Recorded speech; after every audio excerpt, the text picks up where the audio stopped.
Crisis মোকাবেলায় কি সরকার কতখানি দক্ষতার পরিচয় দিচ্ছে এই বিষয়টি আমরা একটু শুনবো হুমায়ুনের কাছ থেকে। হুমায়ুন, একেবারে বৈশ্বিক যে একটা বড় ধরনের সংকট, এই সংকটে সবাই সমস্যা পড়বে, তাদের কোনো সন্দেহ নেই। প্রশ্ন হলো এখন সরকার এটাকে ব্যবস্থাপনা করতে কতখানি ভালো করছে সেটা নিয়ে আপনারা সমালোচনা করবেন। আমার প্রশ্ন হলো বিরোধী দলেরও তো দায়িত্ব আছে। এখন ইরান ইসরায়েলের যুদ্ধের ফলে সারা বিশ্ব যখন আক্রান্ত, ঠিক সেই সময়ে বিরোধী দলের পক্ষ থেকে এই বিষয়গুলো নিয়ে রাষ্ট্র কিভাবে পরিচালিত হবে, এই সংকটগুলো কিভাবে মোকাবেলা হবে, আপনাদের পক্ষ থেকে কোনো ধরনের আহ্বান নাই, বরং উল্টো আপনারা শুধুমাত্র গণভোট কিংবা জুলাই সনদ এগুলো নিয়ে আছেন। এখানে আপনি একটা দুইটা পার্সপেক্টিভে কোশ্চেন করেছেন। একটা হচ্ছে আমাদের প্রস্তাবনা কি, আর আমরা অভিযোগী, মানে আপনাদের কোনো প্রস্তাবনা আছে কি না এটা জানানোর সুযোগটা পেয়েছি, বলবো এখন। আর আমরা কেন জুলাই সনদ নিয়ে বা গণভোট নিয়ে বা অধ্যাদেশগুলো বাস্তবায়ন হওয়া, আইনে পরিণত হওয়া নিয়ে আন্দোলনগুলো করছি শুনেন। বিদ্যমান আইন অনুযায়ী বা সংবিধানের যেই ধারাগুলো আছে সেইটা অনুযায়ী আগামী 12 এপ্রিলের মধ্যে আপনাকে এই অধ্যাদেশগুলো র্যাটিফাই করে আইনে পরিণত করতে হবে।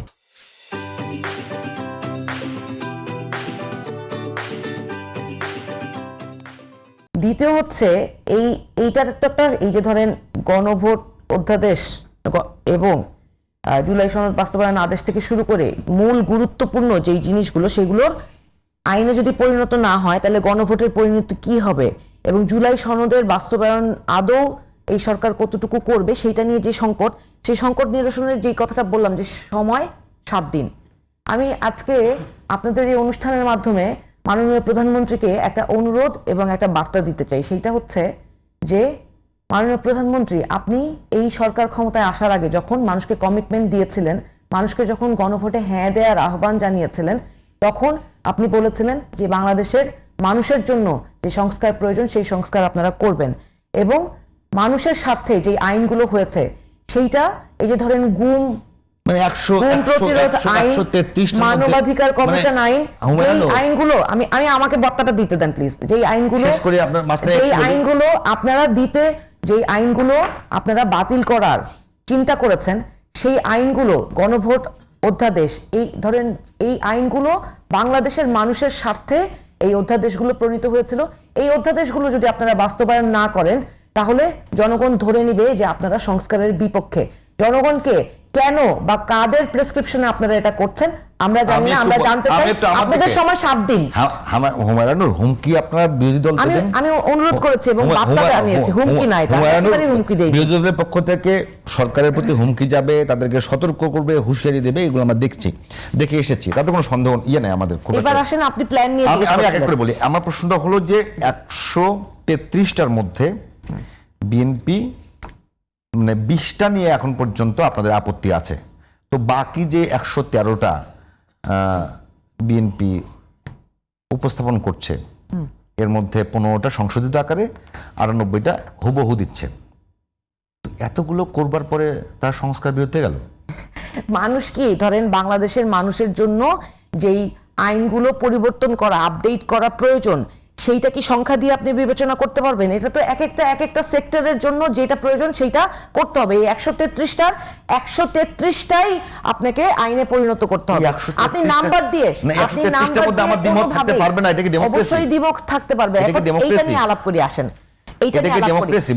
আমি তো বলছি আপনি ডেমোক্রেটিক ওয়েতে আলোচনা করেন। আমি একমত হই, তার ডেমোক্রেসি থাকে না। আমি আপনাকে বলছি বলেন 133টার মধ্যে যেগুলো বাতিল হচ্ছে সেটা নিয়ে আমরা আলাপ করি। উনারা কোন কোন জায়গায়, আপনি আগে 133টার মধ্যে আমি বলছি তো, আপনি নাম্বার দিয়ে বিভু ভাই দয়া করে আমি বলি, আপা বলি 133টার মধ্যে আপনাকে বাস্তবায়ন করতে হবে না, 133টার মধ্যে 113টা আপনি 113টা করেছেন সেটা বিরোধী দলের পক্ষ থেকে। আচ্ছা, আপনি যদি চান আমি সাধুবাদ জানাতে, আমি সাধুবাদ জানাতে হবে। অবশ্যই আপনি যদি বললেন আমি সাধুবাদ জানাচ্ছি, কিন্তু যেগুলো করছে না সেগুলো জনস্বার্থে কেন গুরুত্বপূর্ণ আর সেখানে তারা কি বক্তব্য দিচ্ছে সেই আলাপটা করবো। তার আগে আপনি আরেকটা প্রশ্ন করেছেন, সেইটা হচ্ছে এই যে জ্বালানি সংকট, বৈশ্বিক সংকট, এগুলো নিয়ে আপনারা বলছেন আপনারা শুনতে পাচ্ছেন না। বলছি, প্রতিদিনই বলছি, এখানে বসে বলছি। আমি জ্বালানি প্রতিমন্ত্রী অমিত সাহেব আজকে দেখলাম একটা নতুন বিবৃতি দিয়েছে। এই প্রস্তাবনাটা গত 2-3 দিন আগে আমি নিজে বলেছিলাম ফেসবুক স্ট্যাটাসে, উনি নিশ্চয়ই আমার ফেসবুক স্ট্যাটাস দেখেছেন দেখেন না আমি জানি না, তবে জনমত তৈরি করার চেষ্টা করেছিলাম, যেখানে বলা হয়েছে যে অফিসগুলো 4টার সময় বন্ধ করে দেওয়া হবে এবং সরকার ব্যাংক 3টা পর্যন্ত চলবে, পাশাপাশি দোকানপাট আর হচ্ছে মার্কেট শপিং মলগুলো 6টা পর্যন্ত। এখন দেখেন, আপনি তো একটা বেসরকারি প্রতিষ্ঠানে চাকরি করেন, আমাদের যারা বেসরকারি প্রতিষ্ঠানে চাকরি করে 4টা বললে কি 4টায় ছাড়ে? কখনোই ছাড়ে না, কখনোই ছাড়ে না, ছাড়বে না, কাজ শেষ হবে না, ছাড়বে না, হবে না। আমি অনুরোধ করে বলেছিলাম যে এই সময়টা ধরেন এখন তো 8টায় বন্ধ হয়, এই সময়টা আরেকটু এক্সটেন্ড করা যায় কিনা 1 ঘন্টা, আমি স্পষ্টভাবে বলেছিলাম। আজকে জানলাম যে শপিং মলগুলো 11টা থেকে 6টা না 11টা থেকে 7টা পর্যন্ত চলবে, এই জন্য আমি ধন্যবাদ জানাই, আমি কোনো কার্পণ্য বোধ করি না। তো আমরা যদি জনস্বার্থে, আপনি ব্যবসায়ীদের কেন ক্ষতিগ্রস্ত করবেন? যখন আপনি ব্যবসায়ীদের ক্ষতিগ্রস্ত করবেন তখন রাকিব ভাই একটু আগে বলছিলেন যে জ্বালানির দাম না বাড়ানোর কারণে ব্যবসায়ীরা তাদের না আমার প্রশ্নটা আপনাকে বুঝাইতে পারি, আমি একটা করে আপনার সব না প্রশ্নটা বুঝতে না, আপনি অন্য দিকে যাচ্ছেন। আমার কথা হলো অভ্যুত্থান পরবর্তী বাংলাদেশে এনসিপি বলেন, বিএনপি বলেন, জামাত বলেন, প্রত্যেকের অ্যাক্টিভিটিসটা হবে একটু পজিটিভ, সবাই আশা করেছিল। আমার প্রশ্ন হলো যে আপনারা তো বিরোধী দলের পক্ষ থেকে ছায়া সংসদের কথা বলেছেন, ছায়া সরকারের কথা বলেছেন, তার প্রশ্ন হলো এত বড় বৈশ্বিক মন্দা আসতে যাচ্ছে, আপনাদের পক্ষ থেকে যেই পরিমাণ এই অধ্যাদেশ নিয়ে আপনাদের যে পরিমাণ ব্রিফিং, লেখাপড়া, স্টাডি চলতেছে, এই সমস্যা মোকাবেলায় সরকারকে এখন পর্যন্ত না জামাত না এনসিপি কোনো ধরনের পরামর্শ করে কোনো সংবাদ সম্মেলন বা কোনো কিছু দেয় নাই, সেটা আমাদের চোখে পড়ে না, এই জন্য প্রশ্নটা ওই জায়গায় যে কেন। তো বলছি যে ধরেন আমি তো আমার একটা মতামতের কথা আমি উল্লেখ করলাম, আরো প্রত্যেকটা বিষয় নিয়ে আমরা দলীয়ভাবে অনেকবার বলেছি, সংসদেও বলেছি, আপনারা দয়া করে আমি আপনাকে এইখানে ব্রেক দেন, ব্রেকের পর আমি আপনাকে রেফারেন্স সহ বলছি যে কোথায় কোথায় বলেছি এবং দলীয়ভাবে কোথায় বলা হয়েছে। জ্বালানি ইস্যু নিয়ে প্রথমে আমাদের জ্বালানি মন্ত্রী অ্যাকনলেজই করে নাই যে একটা জ্বালানি সংকট তৈরি হয়েছে। যে ভাই, আপনার তো দোষ নাই যে বৈশ্বিক একটা সংকট তৈরি হয়েছে, এটা কি আপনার সরকারের দোষ?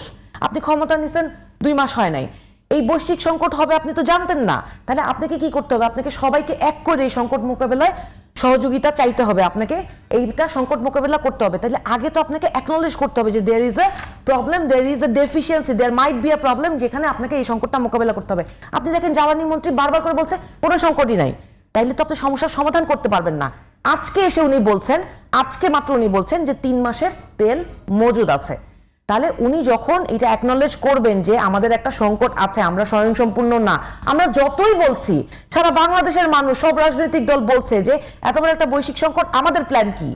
এই প্ল্যানটা আপনি কখন করতে পারবেন এবং সরকার আমাদেরকে কখন জানাবে? সরকার প্ল্যান করার জন্য রেডি তো না, তারা তো অ্যাকনলেজই করে নাই।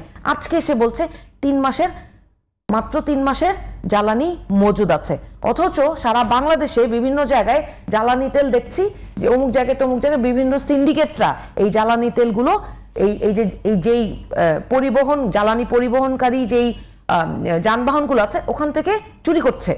আবার আপনারা বলছেন যে এই বিভিন্ন জায়গায় নাকি মানুষ অতিরিক্ত তেল নিচ্ছে। শুনেন, আপনাকে আগে সমস্যাটা অ্যাকনলেজ করতে হবে। আমরা সারা বাংলাদেশের মানুষ ready to acknowledge the issues and help them to recover this issue. আমরা তো সবাই এটার স্টেক হোল্ডার। এখন অধ্যাদেশের বিষয়টা আমাকে কখন বলতে দিবেন আপনি একটু বললেন, এটা খুবই গুরুত্বপূর্ণ। এটা আমাদের জন্য না, সরকার পরিচালনার ক্ষেত্রে মানুষের সাথে এটা গুরুত্বপূর্ণ।